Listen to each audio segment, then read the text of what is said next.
sa pagpapadayon nato sa paghatod og tabang sa mga magtutudlo, gituyuan sa Bisaya Gyud Team ang La Fortuna Elementary School sa Bukidnon. Kamo ba nakakadto na sa Bukidnon? Isa ka na sa pinakagwapa o pinakagana na probinsya di lamang sa Mindanao kundi sa Pilipinas. So dapat kung kamo wala pa makakadto, you have to visit Bukidnon because it has a lot to offer di lamang sa mga tinuod nga Bisaya gyud. So let us watch this para makita ninyo kung unsa ang among gihimo sa Bisaya gyud para sa mga teachers o magtutudlo sa La Fortuna Elementary School. Sa atong paghatulog tabang sa mga magtutudlo ilalom sa Operation Tabang Bond Paper Gift Project, atong gituyuan ang La Fortuna Elementary School sa Impasukong, Bukidnon. Giablihan ni atong tuig 1960, ang La Fortuna Elementary School layo sa syudad. Sa pagkakaron, aduna kini 235 ka mga estudyante gikan sa kindergarten hangtod sa grade 6. Sa atong pagbisita sa La Fortuna, atong nakahinabig si Teacher Jezebel Cabogwason, di niyang gisulti ang mga giagyan sa mga magtutudlo, estudyante o mga ginikanan karong panahon sa new normal. Sa pagkakaron, nga new normal ta, lahi ra gyud no? Kaysa atong face-to-face pa bitaw nga normal ra gyud ang education. Kay sa normal ang education nato, maka face-to-face ta sa atong mga bata, then ma-focus gyud nato sila og asa ilang mga learning needs. Unlike karon nga new normal, murag dili gyud kay siya accurate nga og unsa kuha sa mga bata, ilaha gyud bitaw nga achievement, no? Kay gitabangan man sila sa ato ang mga parents, kay mao man sila ang atong partner karon sa new normal education.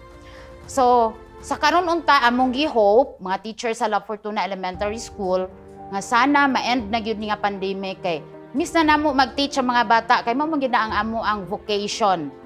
Our mission sa ato ang pagka-teacher nga motabang sa ato ang mga bata, no? To become them the good citizen in the future.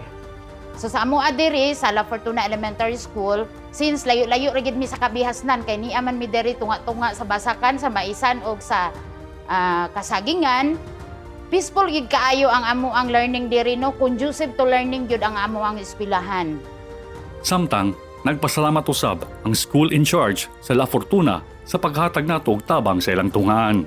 Nagpasalamat sa Bisaya Good Program nga sa taliwala man sa kadaghan sa mga tulungaan nga nahisakop nining dibisyon, usa kami nga napili nga recipient sa bond paper giving or sa paggasa sa pagpanghatag sa bond paper. Nagpasalamaton usab ako sa mga magtutudlo sa ilang walay undang na pagpaningkamot nga ang pagserbisyo sa mga kabataan labi na karon nga panahon sa pandemic. Modular man apan ang mga magtutudlo kinasing-kasing og dakong takos nga pagpaningkamot gayud nga mahatag ang makakaton ang atong mga kabataan. Ug usab magpasalamaton usab ako sa atong mga parents, atong mga ginikanan nga sa kanunay ni suporta sa atong tulungaan sa pagpanglimpyo, sa paghatag og mga ayuda usab para nining tulungaan. Usbon ko dako kaya akong pagpasalamat sa Bisaya Gyud Program. Kami sa Bisaya Gyud nakahibalo nga gamay lamang natabang ang paghatag og bond paper. Apan kami nakahibalo usab na sa gamay na pamaagi aduna kami natabangan ng mga maestra ug estudyante.